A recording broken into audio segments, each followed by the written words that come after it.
Hey there, it's CJ Willie and I'm cracking a pack today. I'm back with pack number 2 in my 1987 Donruss Wax Pack Mustard Rookie Card Chase. I've included a link to the video when I cracked the first pack. In the video I explain what I'm chasing. I've also created this nifty checklist to show what we've pulled as we crack all these mustard packs. As usual, after I've cracked the pack, I'm going to choose the best card of the pack. Doesn't mean it has to be a rookie, superstar, or Hall of Famer. It can literally be a goofy photo, something interesting about the player, maybe some memory I had of the player from the 1980s. As you can see, since we didn't pull anything from the list in pack number 1, let's get to cracking pack number 2 and start checking off some of these rookie chase cards. All right, move that out of the way. Let's get in and start cracking this pack. Hopefully be able to pull, I don't know, some of the cool rookie cards. And obviously St. Louis Cardinals, that's my favorite team, so I wouldn't mind seeing any of those either.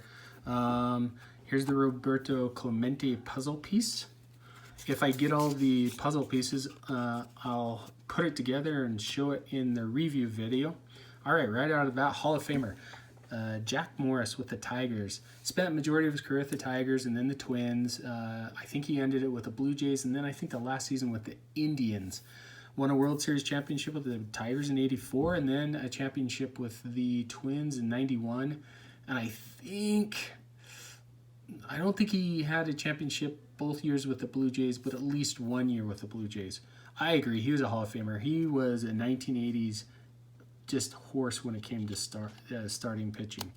Ty Gainey, backup outfielder, spent, I think, just a cup of coffee with the Astros. Maybe appeared with the Cubs a little bit. I can't remember. Darrell Evans, first baseman with the Tigers. He holds, I think, the major league record of the oldest player leading their league in home runs. I think that's correct. He led the American League with 40 home runs, and he was 38 or 39. I think that happened in 1985. I think that was the year. He was 38 and he led the league with 40 home runs. Andy Hawkins, starting pitcher with the Padres and the Yankees. He had the notoriety of losing a no-hitter. I don't think that it stayed in the record books as a no-hitter because he only pitched 8 innings. His team was the visiting team, and they lost 3-0. He wasn't a control artist. He walked a lot of guys, and I think some errors led to the runs. Ray Soff was a reliever with the Cardinals for a couple of years. Didn't really have a distinguishable career. Tim Stoddard, one of the tallest players in the major leagues. I think Randy Johnson was slightly taller than Tim Stoddard. He was an NCAA college basketball star.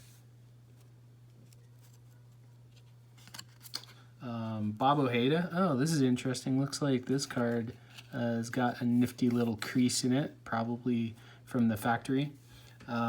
He was starting pitcher with the Mets and the Red Sox. He survived a very unfortunate boating accident in spring training. I think it was or it maybe was during the 1992 or 1993 season that killed 2 of his teammates, Steve Olin and Tim Cruz. So there's that nifty little bend in that card. Darnell Coles spent most of his short career as a utility infielder with the Tigers. I think with the Mets or Mariners as well. Andy Allenson came up as a rookie catcher. Looked like he was going to have a lengthy career as a catcher, but within a year or two later, Sandy Alomar Jr. burst onto the scene, and Andy Allison's career kind of ended. Marvin Freeman came up with a lot of promise as a prospect with the Phillies, bounced around, spent a little bit of time with the Rockies, just didn't pan out as a prospect. Denny Walling, third baseman with the Astros. I was really sad when the Cardinals traded Bob Forsch to the Astros for Denny Walling. I thought it was a crappy trade, but Bob Forsch pretty much didn't pitch very well with the Astros and I think retired the next year. Dave Bergman, first baseman with the Tigers. He was their backup first baseman on the World Series team, later went to the Giants. I think he passed away a couple of years ago from cancer. Mike Scott was an all-star. He was one of the first guys to regularly throw the split finger fastball. So not the fork ball, but the split finger fastball. Got a lot of strikeouts, was a cog of the rotation for 1986, 87, 88 with the Astros, as you can see on the back of his card. 86 here, 306 strikeouts. There were a lot of allegations that he was scuffing the baseball as well. I'm not too sure on that. Stan Jefferson came up the Mets, spent a little bit of time with the Padres, was nothing more than a backup outfielder. And the final card in the pack is Gene Walter. Came up as a reliever, bounced around a little bit as like a left-handed specialist. Didn't have much of a distinguished career.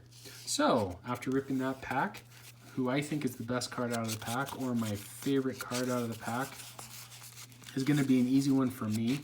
I really like Jack Morris. Even though I was a National League fan and fan of the St. Louis Cardinals, I enjoyed watching Jack Morris pitch. Favorite memory I have of him, he pitched on opening day. I can't remember if it is against the White Sox or the Red Sox, but he pitched a no-hitter. I think it was 1986. It may have been, I don't think it was, it could have been 1985 or 1986. It wasn't the year that they won the World Series. Absolute beast. I mean, Jack Morris was a guy, he was going to give you 8 innings no matter what, and it wasn't uncommon for him to go 9 innings. I think it's kind of silly, the comparisons that people made when he was up for the Hall of Fame. They said, oh, he can't be in the Hall of Fame because he has the highest earned run average of any Hall of Famer. You know, he was only good, you know, if he had the highest earned run average, you know, he was routinely letting in 3 or 4 runs a game. Whatever. You talk to hitters that faced him in the 80s and the early 90s, he was a tough pitcher. He was a go-to guy, and I think in a lot of ways that defined him as a Hall of Famer. It's very well known that the American League back then, the American League and National League had their own umpires. The American League umpires were harder on pitchers, and the American League, obviously with a designated hitter, it was a tougher time for American League pitchers to have lower earned run averages. I have no problem with Jack Morris being a Hall of Famer. So anyway, hope you enjoyed the video. If you did, please subscribe and share. Also share with me in the comments what your favorite card or what you thought was the best card in the pack. Until the next time when I crack the next yellow pack of 1987 Donruss goodness in my mustard rookie card chase.